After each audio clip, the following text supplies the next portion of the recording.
Good morning students.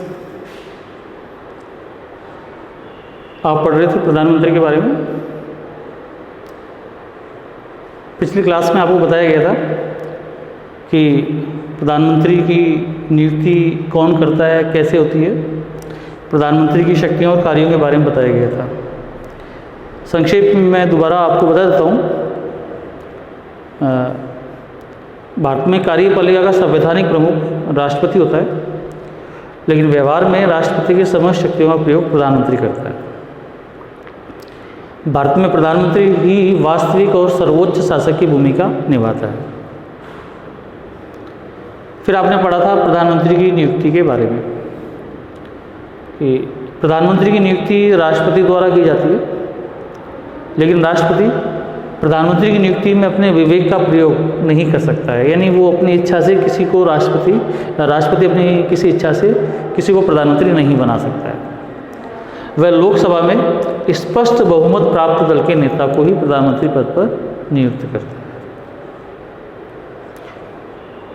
फिर आपने प्रधानमंत्री की शक्तियों और कार्यों के बारे में थोड़ा सा पढ़ा था कुछ बिंदुओं के अंतर्गत, जिसमें पहला आपने पढ़ा था मंत्रिपरिषद का गठन। प्रधानमंत्री अपनी नियुक्ति के तुरंत बाद मंत्रिपरिषद का गठन करता है, अर्थात मंत्रियों का चयन करता है। ये प्रधानमंत्री का विशेष अधिकार है कि वो मंत्रिपरिषद में किसे शामिल करे और किसे नहीं। फिर भी वो योग्य अनुभवी व्यक्तियों को मंत्रिपरिषद में जगह देने का प्रयास करता है। बड़े और प्रभावशाली नेताओं को मंत्रिपरिषद में शामिल करने का प्रयास करता है। विभिन्न हित वर्गों के प्रतिनिधियों को भी मंत्रिपरिषद में शामिल करने का वो प्रयास करता है। दूसरा पॉइंट्स आपने पढ़ा था विभागों का बंटवारा व पुनर्गठन। मंत्रिपरिषद के सदस्यों का चयन करने के बाद प्रधानमंत्री उन्हें विभागों का बंटवारा करता है। विभिन्न मंत्रियों को उनके विभाग, जैसे गृह, रक्षा, वित्त, विदेश, रेल वगैरह, इस तरह के विभाग उन्हें सौंपता है। प्रधानमंत्री मंत्रिपरिषद का पुनर्गठन भी कर सकता है, बदलाव। प्रधानमंत्री मंत्रियों के विभागों में फेरबदल कर सकता है। गृह मंत्री को रक्षा मंत्री, रक्षा को गृह मंत्री बना सकता है। इसके अलावा प्रधानमंत्री किसी भी मंत्रिपरिषद को मंत्रिपरिषद से बाहर कर सकता है और उसके स्थान पर नए व्यक्ति को मंत्रिपरिषद में शामिल कर सकता है। तीसरे पॉइंट्स में आपने पढ़ा था मंत्रिमंडल का कार्य संचालन। प्रधानमंत्री मंत्रिमंडल का कार्य संचालन करता है, अर्थात मंत्रिमंडल की बैठकों की अध्यक्षता हमेशा प्रधानमंत्री करता है और मंत्रिमंडल में उसी एजेंडे पर, उसी विषय सूची पर चर्चा होती है जो प्रधानमंत्री तय करता है। चौथे पॉइंट्स के अंतर्गत आपने पढ़ा था मंत्रिमंडल व राष्ट्रपति के बीच कड़ी। प्रधानमंत्री मंत्रिमंडल व राष्ट्रपति के बीच कड़ी के रूप में, एक चेन के रूप में भी काम करता है। प्रधानमंत्री मंत्रिमंडल के निर्णय से राष्ट्रपति को अवगत कराता है और राष्ट्रपति जो भी सुझाव और निर्देश देता है उसे वो आकर मंत्रिमंडल के सदस्यों को बताता है। विभागों में समन्वय, अगला पॉइंट आपने पढ़ा था। समन्वय का मतलब तालमेल, सहयोग। देखिए, कुशल शासन संचालन के लिए विभिन्न विभागों में तालमेल का होना आवश्यक है। अगर विभिन्न विभागों में मतभेद हैं तो प्रधानमंत्री उन विभागों के बीच मतभेदों को दूर कर उनके बीच समन्वय स्थापित करता है। अब आपका जो नया पॉइंट है वह शासन का प्रमुख प्रवक्ता। देखिए, प्रधानमंत्री शासन का प्रमुख प्रवक्ता होता है। देश के संपूर्ण शासन की जिम्मेदारी प्रधानमंत्री की होती है। कोई भी नीतिगत निर्णय की जानकारी प्रधानमंत्री ही प्रदान करता है। संपूर्ण शासन का दायित्व प्रधानमंत्री पर ही होता है। फिर है लोकसभा का नेता। देखिए, प्रधानमंत्री लोकसभा का भी सबसे प्रमुख और प्रभावशाली नेता होता है। चूंकि वो स्पष्ट बहुमत प्राप्त दल का नेता है, आधे से अधिकांश सदस्य उसके समर्थन में, तो लोकसभा में उसकी भूमिका सबसे महत्वपूर्ण हो जाती है।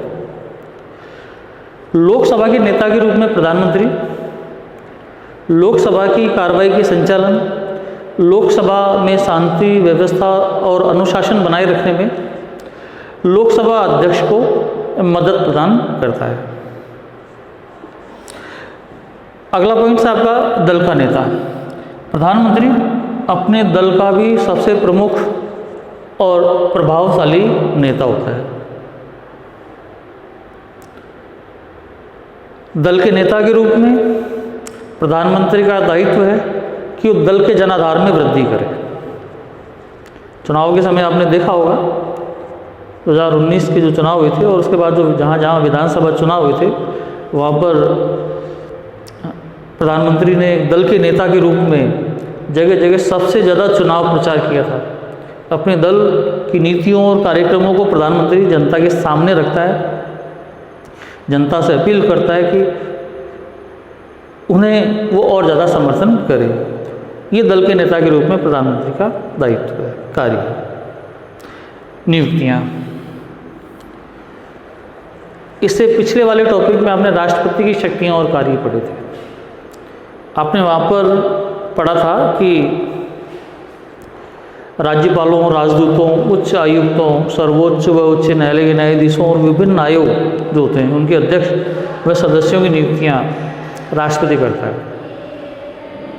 लेकिन यहाँ ध्यान दें आप, राष्ट्रपति ये सभी नियुक्तियाँ मंत्रिमंडल के परामर्श से करता है और मंत्रिमंडल का जो हेड होता है वो प्रधानमंत्री होता है।